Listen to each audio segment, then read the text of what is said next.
Oke, kita mulai saja, Bung. Jadi oligarki ini kan Ah, apa namanya sangat mempengaruhi politik, ekonomi dan budaya di Indonesia kan.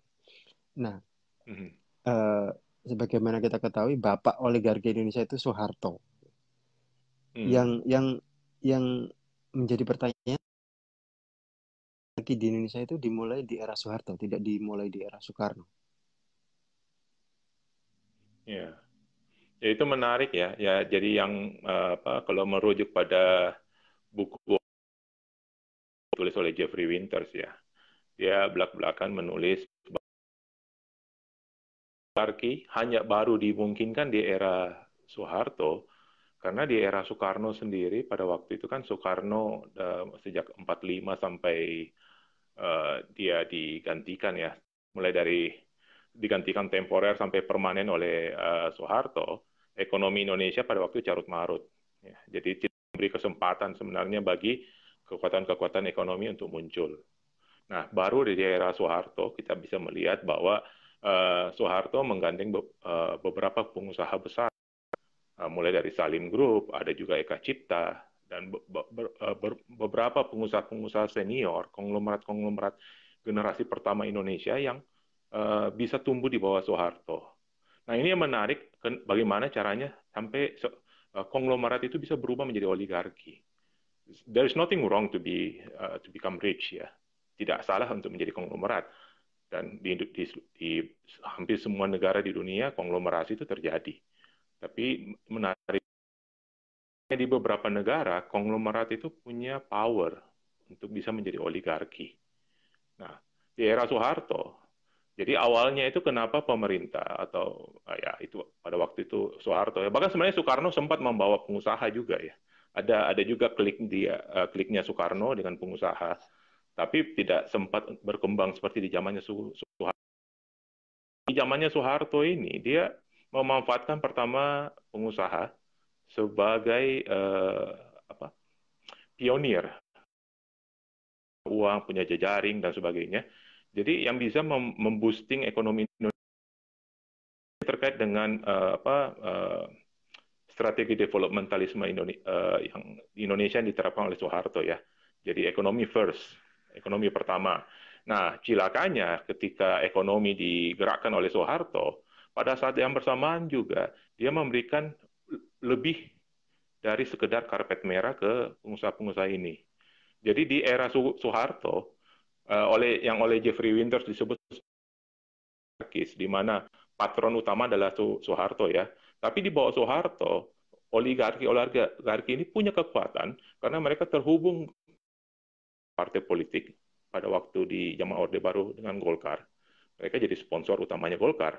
Nah, paling menarik adalah ketika oligarki-oligarki ini memperoleh perlakuan spesial dan memiliki hubungan spesial dengan aparat, dengan militer, dengan polisi, dengan institusi hukum. Gerakan mereka menjadi anomali. Mereka menjadi beyond ekonomi gitu. Mereka sudah masuk ke zona politik. Itu di eranya Soeharto. Memang selama eranya Soeharto mereka di bawah patron Soeharto ya. Jadi Soeharto sangat sentralistis. Tapi apa yang bersamaan juga para oligarki ini sudah terbiasa punya koneksi, mereka membangun koneksi, membangun jejaring dengan partai politik, membina hubungan dengan militer, dengan polisi, ya, dengan orang-orang penting feodal-feodal yang ada di daerah.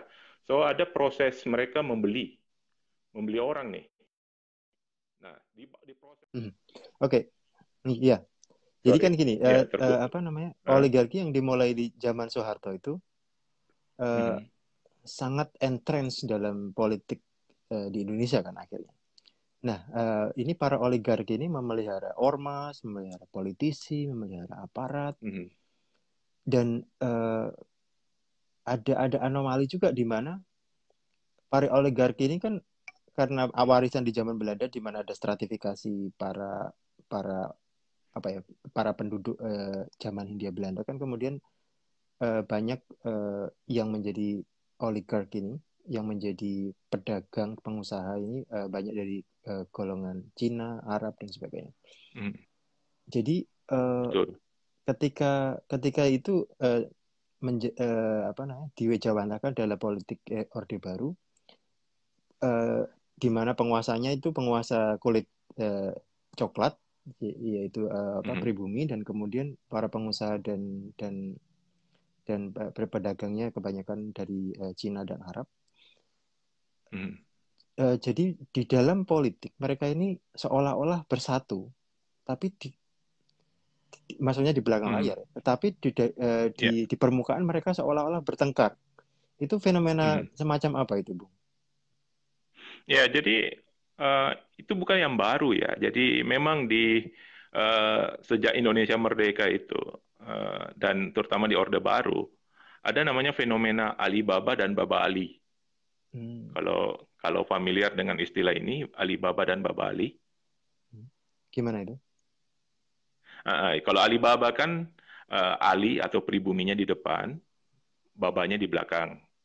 Ya, ini terutama untuk ketika memainkan proyek ya. Jadi proyek-proyek pemerintah itu diberikan apa ya pada waktu setelah Indonesia merdeka kan ada semacam afirmasi ya, memberikan hak prioritas kepada pribumi. Ya, jadi pribumi mendapat jatah proyek, jatah akses ke proyek, tapi karena tentunya mereka tidak punya dominan, tidak punya ini kapasitas untuk melaksanakan, jadi mereka cuma jadi rent seeker ya, pemburu rente, ambil berapa persen dikasih ke babaknya, ke Cinanya ya, untuk eksekusi. Ya.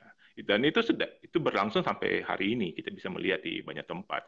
Tapi perlu diingat juga bahwa Alibaba itu tidak bisa secara kaku diartikan hanya relasi antara pribumi dengan Cina ya, karena Baba itu kemudian dalam konteks oligarki modern itu harus diterjemahkan sebagai pengusaha secara umum, tidak berbatas warna kulit. Walaupun kita harus akui bahwa mayoritas masih pengusaha-pengusaha keturunan ya. Terus ada lagi fenomena Baba Ali. Baba Ali ini menarik. Baba di depan, Ali di belakang. Nah, kalau Baba Ali ini terkait dengan fenomena penyembunyian harta. Ya. Dan ini juga yang menjelaskan pola operasi dari oligarki. Bagaimana relasi para oligarki ini dengan penguasa-penguasa, dengan militer, dengan proksi-proksi yang ada di sekitar mereka ya. Jadi khusus untuk mendapatkan akses ke konsesi-konsesi ekonomi, hak-hak istimewa, pola yang berlaku itu Alibaba. Pribuminya dimajukan ke depan, babanya nanti eksekusi di belakang ya. Jadi kalau di zamannya Orde Baru kita bisa melihat relasi antara misalnya Salim dengan Cendana ya. Cendana, keluarga Cendana itu ditaruh di depan. Kalau ada proyek-proyek, terus Salimnya yang eksekusi atau konglomerat-konglomerat yang lain yang eksekusi ya. Mereka dapat persen ya, persen komisi, persen saham dan sebagainya. Nah, khusus untuk Baba Ali, kita bisa melihat bahwa Ali itu sampai hari ini masih digunakan untuk menyembunyikan harta. Ini juga yang sebenarnya penjelasan terhadap mengapa banyak pejabat-pejabat kita ya, sipil maupun militer, itu memiliki harta yang seperti tak terhingga itu. Jadi ini kayak uang gaib yang dimiliki mereka. Mereka dengan gaji atau bahkan laporan kekayaan yang mereka sudah buka di LHKPN tetap juga tidak sesuai dengan gaya hidup mereka gitu. Mereka seperti tidak punya batas. Kenapa? Karena ada tempat mereka menyimpan uang-uang yang selama ini mereka peroleh ya dari proses transaksi dengan para oligarki. Oke. Jadi kalau untuk memahami bagaimana oligarki bekerja di Indonesia, kita harus secara sederhana kita bisa menggunakan penjelasan Alibaba dan Baba Ali. Menarik itu. Oke, itu kan tadi di zaman Orde Baru ya, di mana sudah mulai kuat mereka dan kemudian benar-benar mewarnai politik ekonomi Indonesia selama hampir 30 tahunan itu. Nah, kita move forward ke zaman reformasi di zaman Mhm. sekarang ini. Dalam Pilpres kemarin itu misalnya eh, timnya Jokowi Ma'ruf itu 86% biaya kampanyenya itu dibiayai oleh oligark, dan di Mhm. kubunya Prabowo Sandi itu malah hampir hampir 100% gitu. Nah, Ya, konstelasi oligark di zaman reformasi ini menurut Bung Hengki gimana? ya, jadi ya ini menarik ya. Jadi setelah berakhirnya era Pak Harto ya, kita bisa melihat ketika masuk ke era reformasi, oligarki juga berubah banyak sebenarnya. Berubahnya terutama ketika Indonesia resmi memasuki era desentralisasi. Di era desentralisasi kita secara praktis ya di lapangan kita melihat mengartikan desentralisasi itu pertama era dejawanisasi, era demilitarisasi, era di mana putra-putra daerah itu memiliki kesempatan yang lebih leluasa untuk uh, menggapai posisi-posisi politik di wilayah mereka. Kalau sebelumnya kan di Orde Baru, posisi gubernur, posisi bupati wali kota, itu dominan menjadi kaplingan militer, polisi, maupun dari birokrat-birokrat senior. Misalnya untuk posisi wali kota dengan bupati itu kan jatahnya militer dengan polisi untuk level-level pangkat kolonel ya. Kalau gubernur itu jatahnya tentara atau polisi yang pangkatnya bintang 2, Maijen, ya kan? Nah, setelah reformasi ini berubah besar ya. Jadi terutama sejak dilaksanakannya pilkada langsung, di mana dominasi terhadap posisi-posisi politik ini berubah.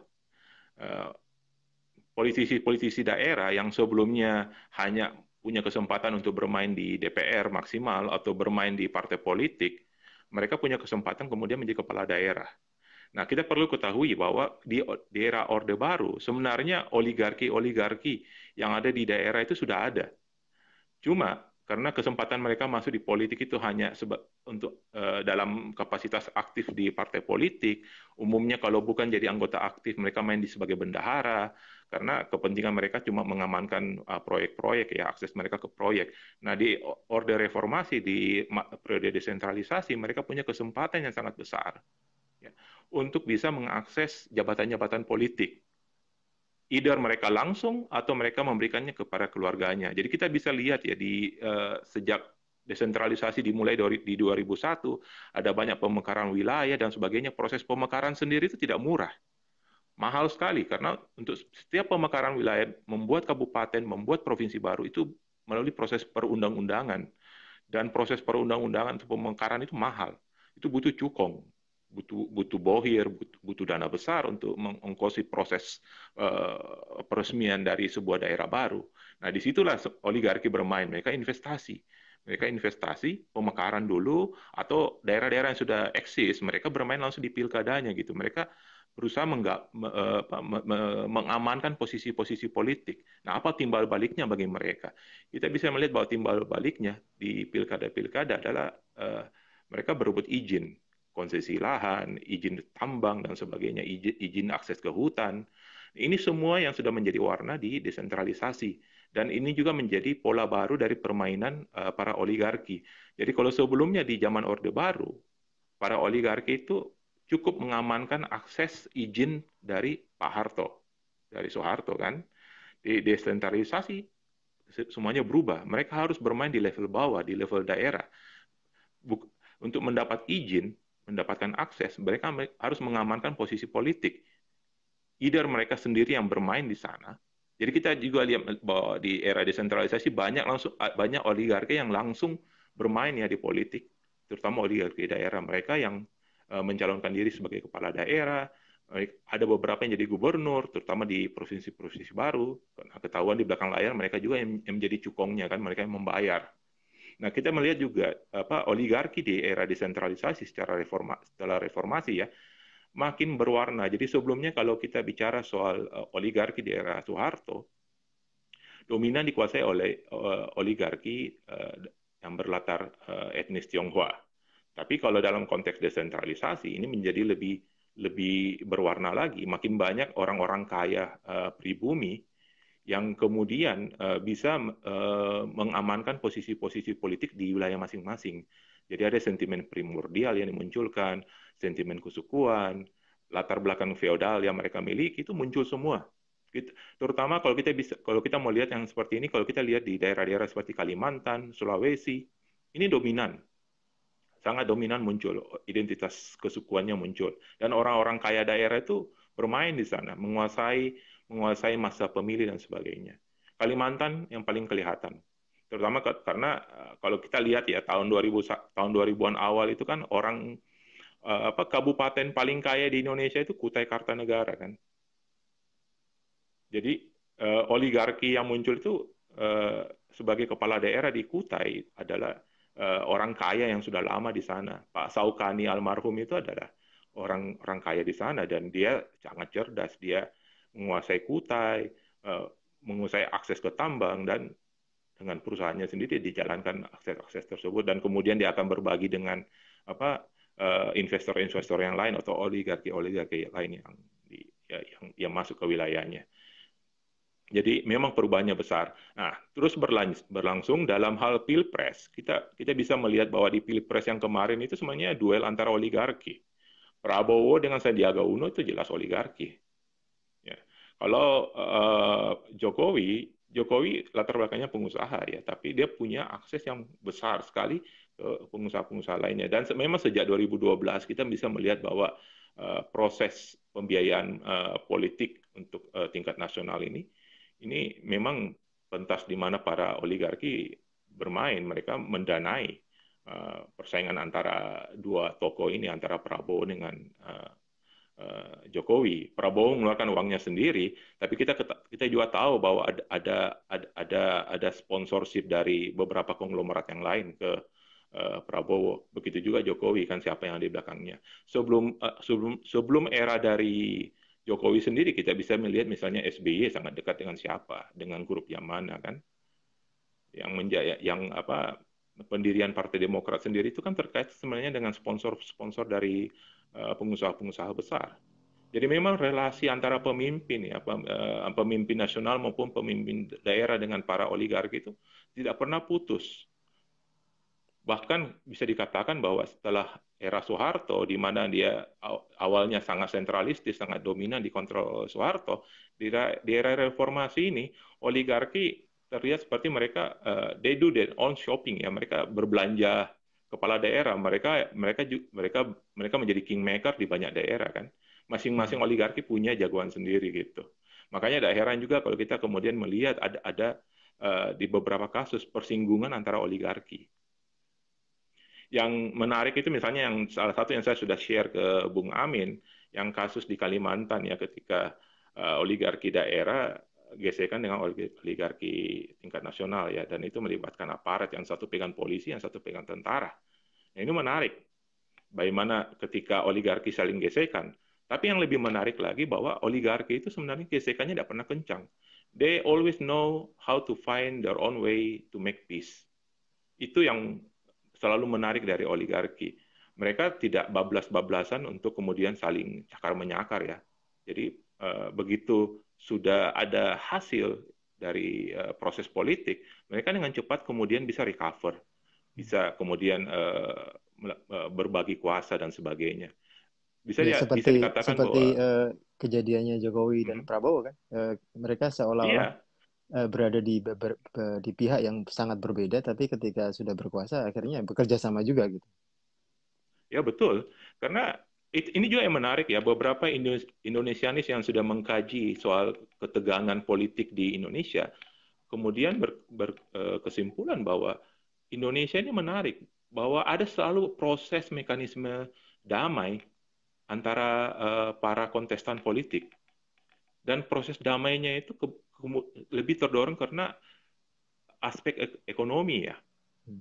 Di Indonesia itu banyak hal yang bisa dibagi. Jadi banyak alasan yang bisa dipakai untuk berdamai daripada untuk mencari ribut gitu. Hmm. Hmm. Tapi Resource di Indonesia itu tapi berlimpah ini untuk Bung kan dibagi. ada juga yang ada juga tema-tema yang dibikin oleh oligark supaya kelihatannya persaingan ini real dan kemudian panas gitu. Jadi Hmm. oligarki zaman now ini kan semakin mahal, semakin teritorial dan semakin primordial. Jadi Hmm. agama, Hmm. Betul, kesukuan itu sangat dimanfaatkan. Nah, ya contohnya betul. kalau di tingkat nasional TW itu kan memainkan orang-orang seperti Gatot dan sebagainya, FPI. Hmm. Nah, itu Hmm. apa?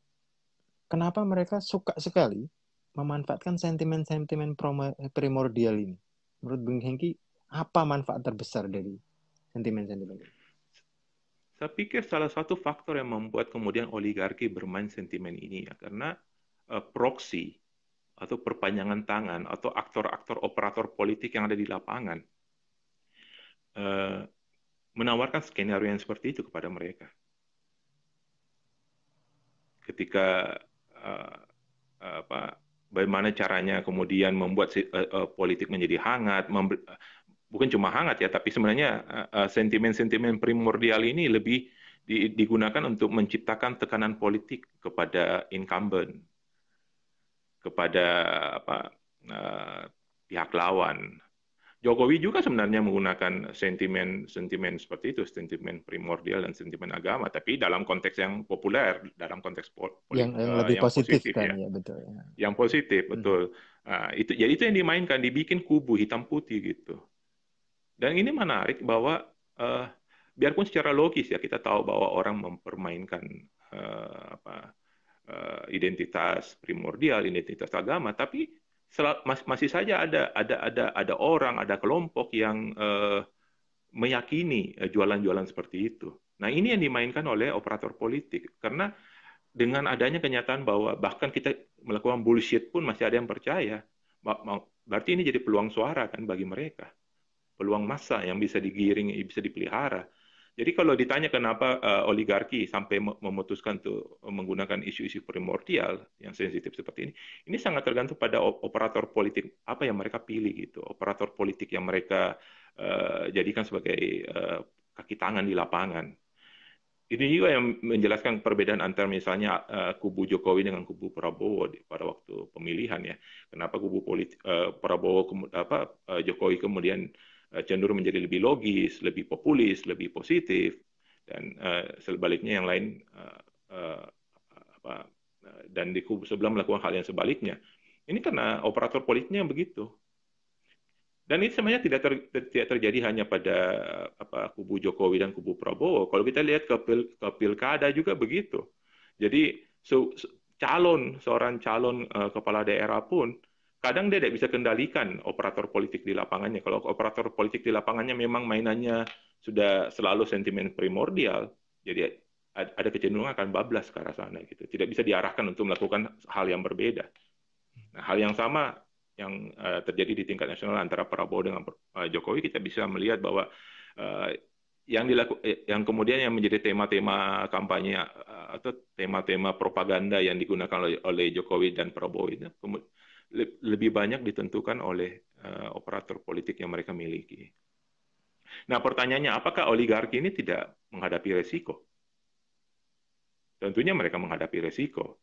Misalnya kalau kita bilang bahwa apa sih yang dihadapi oleh apa sih yang dipikirkan oleh oligarki yang beretnis Cina ya, yang kemudian membiayai kampanye-kampanye politik, propaganda politik yang bernuansa rasis.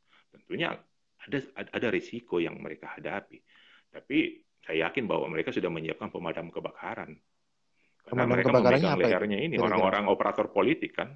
Pemadam Jadi kebakarannya kapan harus berhenti? apa aja kira-kira itu? Pemadam Apanya? kebakarannya apa aja gitu kira-kira itu? Kan ini Ya pemadam kebakarannya. oligarnya banyak yang non non non pribumi dan kemudian mereka juga non Islam gitu. Tapi mereka memanfaatkan sentimen-sentimen agama, sentimen-sentimen rasial ini untuk kepentingan mereka. Tapi dan itu kan ya seperti Bung Hengki bilang sangat beresiko terhadap mereka sendiri. Nah, itu pemadam kebakarannya apa aja tadi? Ya, saya pikir mereka bermain dengan isu-isu ini dan mereka berani karena mereka memegang operator-operator lapangan ya, yang punya Termasuk ormas, FPI yang seperti punya itu ya? parpol. Iya, jadi orang-orang yang bisa mengendalikan massa. Dan bukan kejutan juga kalau kita bisa melihat bahwa satu orang ini hari bicara A, kemudian besok bicara Z. Ya. Dan tidak mengherankan juga bahwa massanya ternyata tetap loyal gitu, biarpun kemudian pemimpin massanya berubah sikap. Nah, loyalitas seperti ini adalah satu realita ya. Dan ini juga yang menjadi pegangan daripada sponsor. Mereka tidak takut bermain bahaya, bermain api. It's okay. Karena ada jaminan bahwa tetap ada kendali, tetap ada kendali.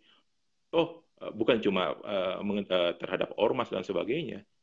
Untuk aparat-aparat juga kan dikuasai oleh mereka. Jadi ada kendali, ada rem. Kapan akan berubah? Tidak masalah. Yang Iya. penting tujuan singkat itu diamankan dulu. Dan selalu saya yakin bahwa ketika sentimen primordial digunakan, itu banyak digunakan hanya untuk meningkatkan bargaining position, posisi tawar ya. Posisi tawar. Jadi ketika satu permintaan sudah dipenuhi, ya udah, kendur, mundur lagi, dilonggarkan lagi tekanannya.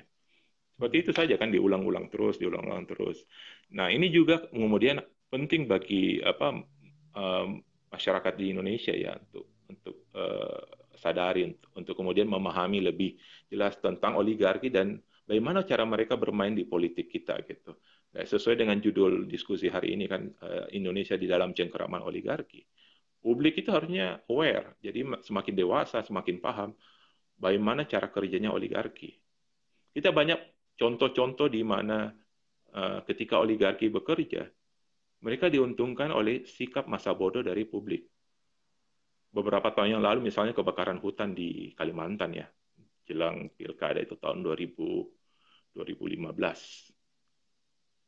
Jadi di bulan-bulan seperti ini, ketika kebakaran hutan terjadi dan memuncak, ternyata di penghujung tahun ketika dilakukan pilkada, justru memori orang pemilih di daerah itu menjadi singkat. Mereka memilih calon yang jelas-jelas terkait dengan kebakaran hutan. Itu menjadi kejutan bagi banyak Indonesianis ya. Kita melihat, what's wrong with your brain? apa yang salah dengan otak Anda di sana? Ya kan, ketika Anda sudah mengalami penderitaan, menghadapi asap beracun, kok bisa-bisanya Anda memilih orang ini? Ya itulah realitas pemilih di Indonesia ya. Logika rasional politik itu sangat sangat minim dan lebih banyak bergantung pada loyalitas. Nah, loyalitas kemudian menjadi kata kunci. Bagaimana kemudian oligarki sangat yakin bahwa operator-operator politik yang mereka gunakan itu punya kemampuan untuk mengendalikan massa karena ada loyalitas, ada sentimen solidaritas berdasarkan primordial, berdasarkan SARA kepada operator-operator politik. Dan ini yang kemudian ditawarkan oleh operator-operator politik ini kepada oligarki. Jadi banyak orang yang mengambil keuntungan dari sistem oligarki. Ya, dan ini ada anekdot lucu ya. Misalnya dalam kasus Ahok. Jadi Ahok ini kan warga keturunan Cina, tapi dia adalah orang yang jujur, orang yang mau memang membangun Indonesia. Nah, di kalangan oligark Cina sendiri ada dua kubu besar gitu, yang pro Ahok dan yang anti Ahok gitu. Yang pro Ahok ini yang merasa bahwa Indonesia itu masih bisa diperbaiki gitu. Kemudian para pengusaha keturunan ini yang anti Ahok ini merasa bahwa Ahok ini sok-sokan gitu. Kenapa dia tidak melihat kepentingan kita lebih besar gitu. Dan akhirnya Ahok pun diturunkan atas jasa dan atas biaya oleh orang-orang keturunan itu sendiri gitu, salah satunya. Yeah. Ini kan sebuah anekdot yang membuktikan bahwa bahkan peran politisi pun sangat-sangat bisa di bawah cengkeraman oligarki yang dari kalangannya dia sendiri gitu bahkan. Betul.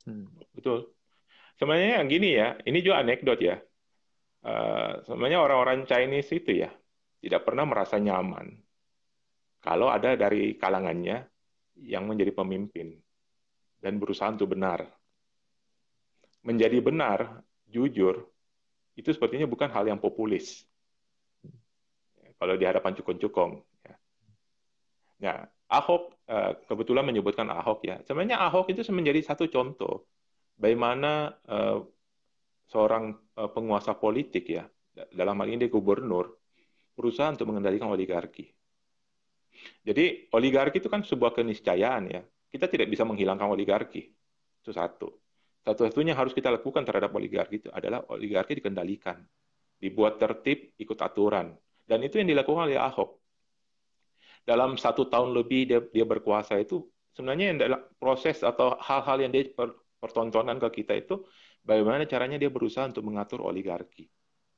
Benar bahwa oligarki adalah kelompok orang yang selalu mendapat karpet merah, selalu mendapat prioritas. Ya, karena mereka banyak uang, mereka punya jejaring, mereka punya semuanya. Jadi tidak heran kalau mereka dapat prioritas. Ahok juga sadar itu. Yang dilakukan oleh Ahok berusaha untuk mengendalikan mereka sesuai dengan aturan. Jadi yang kita lihat misalnya di kasus reklamasi, Ahok memberikan izin reklamasi, tapi tentunya reklamasi bukan hal yang baru di era Ahok ya, itu sudah terjadi sebelumnya. Bahkan dari era Orde Baru, reklamasi Jakarta itu sudah ada rencanaannya. Di eranya dia dieksekusi kan, dan dia gunakan aturan-aturan yang ada di Jakarta, aturan-aturan nasional ya. Biarpun memang kelihatannya seperti dia membypass memberikan keistimewaan itu ya karena mereka ini orang-orang yang selalu dikasih karpet merah ya, dikasihlah karpet merah mereka. Anda mau reklamasi dikasih reklamasi. Tapi kalau Anda mau reklamasi ikut aturan, ya kan? Tahu kan yang rancangan Perda reklamasi yang ada pungutan besar itu yang dia bebankan ke bos-bos reklamasi ini? Ya, ya, Apa yang ya. terjadi? Sebelum Ahok jatuh kan yang paling pertama kita lihat bahwa ada kasus penyuapan ke DPRD Jakarta ya. Itu kasusnya terbuka. Bagaimana oligarki kemudian melawan. Mereka senang dikasih karpet merah, tapi ketika mereka diatur, mereka melawan.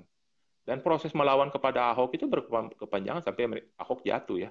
Dan setelah Ahok jatuh apa yang terjadi? Reklamasi jalan, ya. Setelah diputar-putar dengan banyak alasan, dibungkus kiri kanan bahwa akan dibatalkan, ditunda dan sebagainya, kemudian jalan kan. Dan berapa harga yang dipakai untuk menebus izin reklamasi? Sudah sampai 10 miliar ya. Rumah-rumah, ruko-ruko yang sudah dibangun di pulau itu kemudian ditebus menjadi sah. Sudah sampai 10 miliar. 10 miliar itu tidak ada apa-apanya itu kalau kita bicara dengan oligarki. Tidak setetes keringat untuk mereka, tidak setetes air liur untuk mereka ya. Jadi itu melihat sebagai satu bukti ketika oligarki melawan apa dampaknya. Ya. Dan Ahok menjadi satu-satunya setahu saya kepala daerah, penguasa politik yang berusaha untuk mengatur oligarki. Oke, itu tadi kita sudah bahas oligarki dari sisi negatifnya. Ini ada sisi positif sedikit oligarki di Indonesia ini. Oke, memang mereka korup, mereka kooptasi sistem politik dan ekonomi. Tapi oligarki di Indonesia itu agak berbeda dengan oligarki misalnya di Afrika atau di beberapa negara Asia lain, di mana mereka spend hasil-hasil dari korupsi dan hasil-hasil dari kooptasi mereka ini kebanyakan masih di dalam negeri. Sedangkan kalau kita lihat Afrika atau beberapa negara Asia itu, para oligark dan para koruptornya itu spending money-nya itu di luar negeri, sehingga dalam negeri ini ekonominya nggak terlalu jalan. Nah, kalau di Indonesia itu paling tidak konsumsi dalam negeri itu masih cukup besar. Gitu. Kalau menurut Bung Hengki, apa yang menyebabkan koruptor dan oligark Indonesia ini agak beda dengan yang di beberapa negara Afrika dan Asia lain? Ya karena secara politik dengan ekonomi sebenarnya negara kita itu jauh lebih bagus daripada negara-negara yang digarong habis-habisan oleh penguasa dan pengusahanya ya. Indonesia potensinya sangat besar. Jadi tentunya tidak hit and run ya. Karena dapat uang dengan sistem yang sangat kondusif, enabling environment yang sangat bagus untuk oligarki untuk bisa tumbuh berkembang terus. Tidak ada alasan bagi mereka untuk tinggalkan Indonesia. Mereka akan investasi ulang. Indonesia itu punya kekayaan alam yang sangat besar. Hal yang sudah digarap oligarki itu saya yakin belum seujung kuku ya. Belum ada apa-apanya. Terus secara ekonomi juga Indonesia. Kalau kita lihat dengan jumlah penduduk 275 juta, itu pasar yang sangat besar. Apalagi ada pertumbuhan kelas menengah Indonesia ya. Jadi tentu ini jadi alasan yang kuat bagi oligarki kemudian untuk bisa untuk terus memutar uang mereka di Indonesia, tidak dilarikan keluar. Ditambah lagi banyak sekali instrumen-instrumen keuangan modern ya yang memungkinkan mereka meminimalisir resiko. Jadi misalnya kayak gini. Ini menarik. Tahun 80-an itu Salim Group sudah mengubah strategi. Jadi Salim Group ini konglomerat paling senior ya di Indonesia. Itu dari tahun 80-an itu sudah melihat ada perubahan arah politik. Dan tentunya akan berdampak pada bisnis mereka, terutama satu faktor kalau baca buku-buku yang ditulis seperti oleh Yusuf Wanandi dan sebagainya yang sangat dekat dengan keluarga Salim. Mereka nulis bahwa di tahun 80-an itu Salim membaca bahwa karena faktor umurnya Soeharto yang sudah cukup senior pada periode itu, dan ada risiko perubahan politik kalau ada apa-apa terjadi pada Soeharto. Maka Salim Group pada tahun 80-an sudah mereposisi bisnis mereka, dipindahkan ke luar, dibikin holding company ya, yang First Pacific dibikin holding company-nya di Hong Kong. Itu untuk mengamankan semua aset dan keuangan dari Salim. Jadi biarpun bisnisnya mereka masih di Indonesia, tapi dalam skema-skema keuangan mereka sudah ada di luar. Dan itu sangat aman bagi konglomerat, bagi para oligarki. Nah, kondisi sekarang dengan semakin matangnya sistem keuangan, teknologi dan sebagainya, oligarki tidak menghadapi risiko yang besar untuk tetap beroperasi di Indonesia. Ditambah lagi dari alasan-alasan yang sebelumnya saya sampaikan bahwa Indonesia itu sumber daya alamnya besar, sangat berlimpah, punya daya beli yang besar, 275 juta penduduk Indonesia dengan kelas menengah yang terus berkembang. Jadi ini jadi peluang yang sangat menguntungkan bagi oligarki, dan akan jadi sayang kalau mereka berlaku seperti apa yang dilakukan di negara-negara Afrika. So they have reason to stay in Indonesia. Apalagi mereka menguasai hampir semua hal di sini ya. Hukum, aparat, dan sebagainya. Oke, terus kemudian ini Bung, kita akan bandingkan dengan oligarki yang berhasil. Jadi misalnya tidak semua oligarki itu gagal, tapi ada oligarki yang berhasil misalnya di Korea Selatan. Di bawah General Park mereka chaebol-chaebolnya menguasai industri-industri besar dan kemudian go internasional. Nah, menurut Bung Hengki, kenapa oligarki Indonesia yang sebenarnya kayaknya juga nggak kalah dengan bos-bos Samsung, bos Hyundai dan sebagainya, mereka itu go internasionalnya sangat telat dan tidak sebesar di Korea Selatan? Kalau diperbandingkan dengan Korea Selatan ya, Korea Selatan itu cebol-cebolnya bermain di teknologi. Samsung, Daewoo, Hyundai, itu semua bermain di teknologi. Kalau oligarki kita sebenarnya go internasional ya. Sinarmas, Salim Group, itu sudah melakukan land banking, investasi di luar. Indomie itu sekarang produksi terbesarnya bukan lagi di Indonesia, di Nigeria. Jadi konglomerat kita itu sudah go internasional. Cuma bidang yang mereka menjadi fokus mereka itu bukan teknologi seperti Samsung, Daewoo atau Hyundai. Mereka banyak tetap ke sumber daya alam, ke mining, ke pertanian. Pertanian kalau ikuti sebenarnya ada tren yang menarik di ekonomi dunia ya, sejak awal 2000 itu banyak konglomerat dari daerah-daerah ASEAN, termasuk Indonesia, dari Middle East, Timur Tengah itu berinvestasi tanah di negara-negara luar. Jadi Indonesia itu banyak ke Afrika. Jadi seperti Sinarmas, Salim, mereka investasi tanah besar-besaran di Afrika. Kalau Timur Tengah kan mereka masuk ke Indonesia. Ke daerah investasi pertanian, investasi bisnis-bisnis yang menjanjikan seperti real estate itu mereka masuk ke Indonesia, tapi dari kita sendiri itu keluar. Cuma memang tidak bermain di teknologi seperti chaebol di Korea yang bermain di teknologi otomotif atau high tech industry. Oke. Insentifnya beda. Oke, terus kemudian kita sekarang akan membahas bagaimana oligarki ini dikendalikan. Karena tadi Bung Hengki bilang oligarki itu tidak selamanya jelek. Tapi di Indonesia ini sebenarnya sangat jelek karena dia mengkooptasi kepentingan politik ekonomi untuk mereka sendiri, bukan untuk rakyat kebanyakan. Nah, menurut Bung Hengki, bagaimana mengendalikan oligarki supaya menjadi lebih positif dan lebih bagus buat kesejahteraan rakyat? Sebenarnya menurut saya yang masalah bukan oligarkinya ya, tapi proksinya. Proksi-proksi oligarki ini yang sebenarnya yang jadi tantangan kita. Oligarki ini sebenarnya gampang kalau mau dikendalikan. Jeffrey Winters bilang yang masalah dari Indonesia dalam menghadapi oligarki adalah kita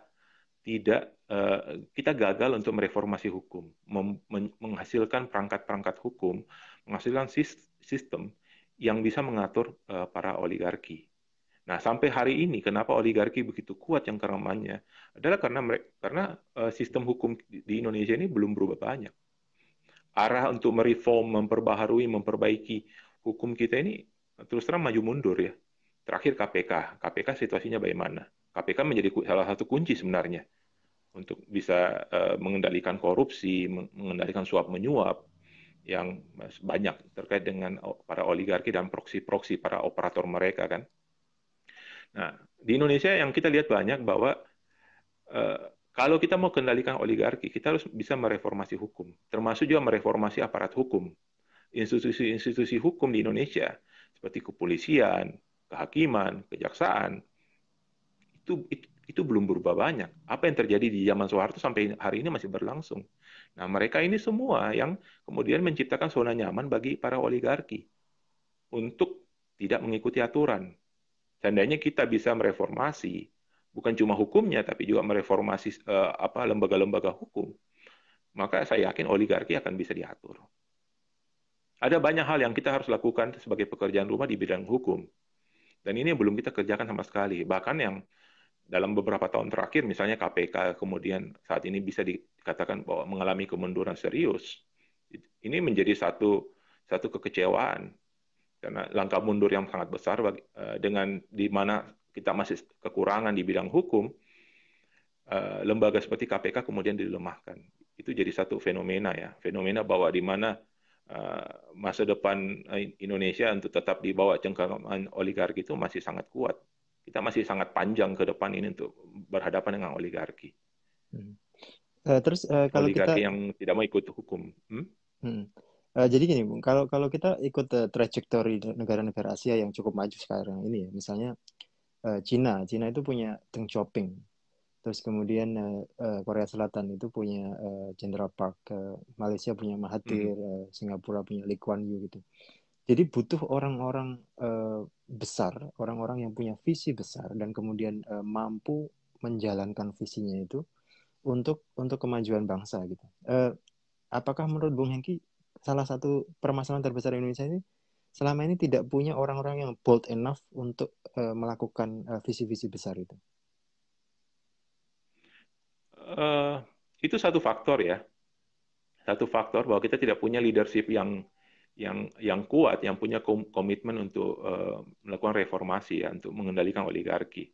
Mungkin karena sudah terperangkap dalam utang budi politik kepada oligarki ya, jadi sangat dikendalikan. Satu hal yang kedua, jejaring oligarki di sistem negara kita itu sangat kuat. Itu yang jadi penghambat besar ketika kita bicara tentang reformasi hukum, reformasi lembaga-lembaga hukum, dengan segala cara. Ini mungkin tidak perlu oligarkinya yang suruh untuk hambat, tapi saya yakin bahwa mungkin kebanyakan adalah inisiatif dari para proksi oligarki sendiri untuk mempertahankan sistem yang lama supaya mereka tetap bisa hidup. Karena kalau oligarki bisa dibikin patuh, diatur, maka yang hilang duluan ini proksi-proksi mereka. Orang-orang yang selama ini hidup dari keuntungan-keuntungan menjadi broker, menjadi proksi, menjadi operator dari para oligarki. Kita misalnya ambil contoh Korea Selatan ya. Korea Selatan itu tahun-tahun 70, 80, 90 itu sangat dipengaruhi oleh chaebol-chaebol yang juga dominan menguasai politik di Korea Selatan ya. Krisis ekonomi di Korea Selatan dijadikan momentum juga untuk bersih-bersih. Jadi ada reformasi hukum dan sebagainya terjadi di Korea Selatan dan kita bisa melihat bahwa banyak konglomerat di sana, chaebol-chaebol itu ya, kemudian berhadapan dengan hukum dan diatur oleh negara dan sekarang lebih tertib dan toh negara tetap mensupport mereka ya. Tapi rule of game-nya berubah. Nah, pertanyaannya apakah hal yang sama bisa terjadi di Indonesia?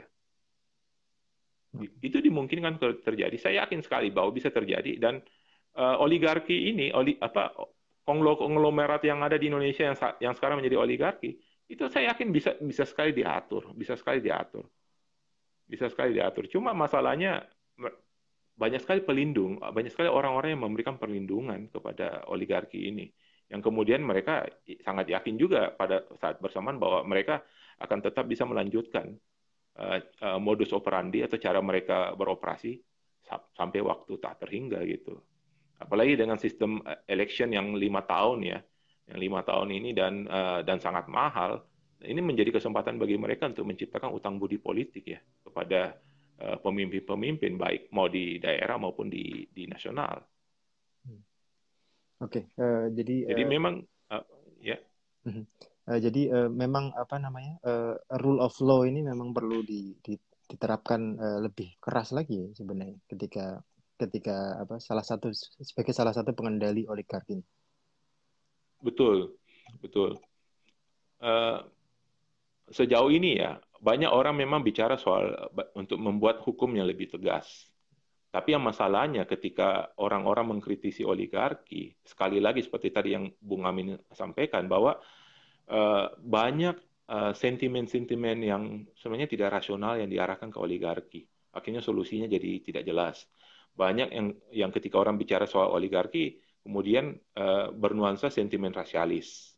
Ada dan banyak sekali nuansa-nuansa SARA yang kemudian dicetuskan untuk sebagai perlawanan kepada oligarki. Padahal kalau kita lihat ya, oligarki itu tidak mengenal batas-batas rasialis ya. Jadi kalau kita menggunakan sentimen rasialis untuk menghadapi oligarki, maka kita cuma akan bisa mengatasi, kalau bisa ya, cuma bisa mengatasi satu kelompok saja gitu. Tapi oligarki dari kelompok yang lain atau itu tidak akan teratasi. Bahkan mereka akan membesar karena saingan mereka hilang gitu. Atau saingan mereka kemudian beralih menjadi subordinat mereka gitu. Ya kan? Oligarki punya they have their own way to survive gitu.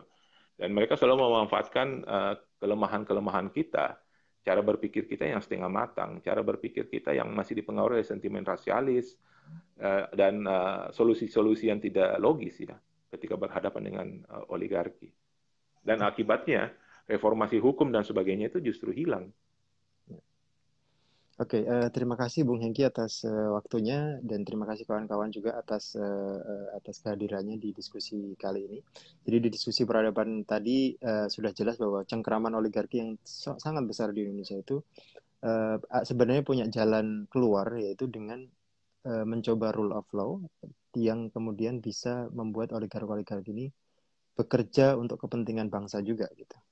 Tapi di saat yang sama masyarakat juga harus pintar menyadari permainan-permainan oligark ini yang kemudian memanfaatkan isu SARA, isu primordial-primordial lain, suku dan sebagainya untuk menipu para konstituen yang tidak sadar akan hal itu. Pembicaraan sangat menarik dan akan kita lanjutkan di masa-masa mendatang. Terima kasih sekali lagi Bung Hengki, terima kasih kawan-kawan atas kehadirannya dan semoga semua makhluk berbahagia.